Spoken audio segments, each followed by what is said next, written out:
Our patient's name is Megan DeMarco. She's a 31-year-old Caucasian female. She has a chief complaint of pain and swelling in the left fourth digit. Her history of present illness is the patient states she fell 2 days ago trying to hike with her dog. When she fell, her left hand had hit a large rock, and her hand is the only place where she sustained injury. She's describing the pain in her left fourth digit as dull, aching, and constant, and she rates that pain at a 6 out of 10. She had her boyfriend help her tape her left fourth digit to her left third digit using 2 pieces of tape, and she said that brought her pain down to a 4 out of 10. She also has been taking 500 milligrams of over-the-counter Tylenol. She's taking that every 8 hours, and she is getting some symptom relief, and that is helping her get down to about a 3 out of 10. She said that the pain is aggravated by movement, and it is alleviated by just the Tylenol. She said she has not tried any ice.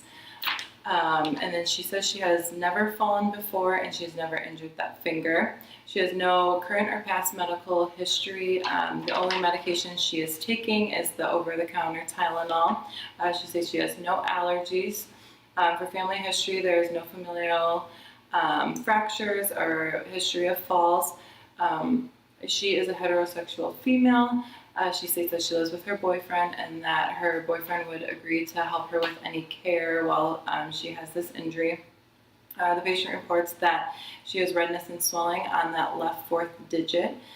She's also complaining that she cannot have much movement in that finger without pain, but she does deny any numbness or tingling in that finger or her hand. Upon physical exam, the patient looks well-nourished, well-developed, and non-toxic, but she does show some guarding of that hand, and she is in apparent pain. Her vital signs are 98.7 temp, pulse 60, respiration 16, blood pressure 120/80, oxygen saturation is 100, weight 130 pounds, height 5'5", and BMI 22, all appear to be normal. Upon physical examination, there was redness and significant swelling to the left fourth digit.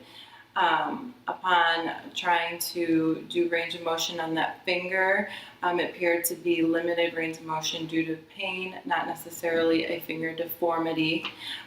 There's no joint instability, and then she did have normal range of motion in both her hand, her wrist, and in her shoulder. We did order a x-ray, and that showed that she had a simple closed fracture of her fourth proximal phalanx.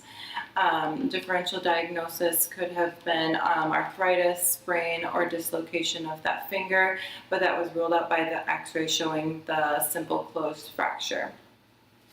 I applied an immobile finger splint. I did educate Megan, our patient, on proper care of that splint, how to remove and replace that splint in the event that it's wet. And then I also let her know that she needs to leave that splint on for 3 weeks. If she still is having some pain, to leave that on for another week, and then she should return to the clinic and have a follow-up appointment after 4 weeks. I did inform her if she's having any additional pain or if she has any concerns, so she should return to the clinic or give us a call. I told her also to continue taking the over-the-counter pain relievers.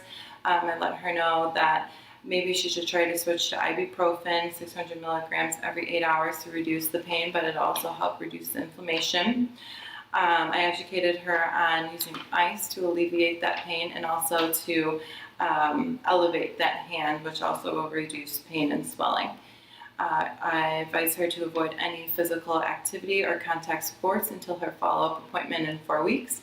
And upon follow-up appointment or any other issues before then, if she's having problems with uncontrolled pain or we're seeing that the fracture is not well healed or her condition worsens, we should consider referring orthopedics.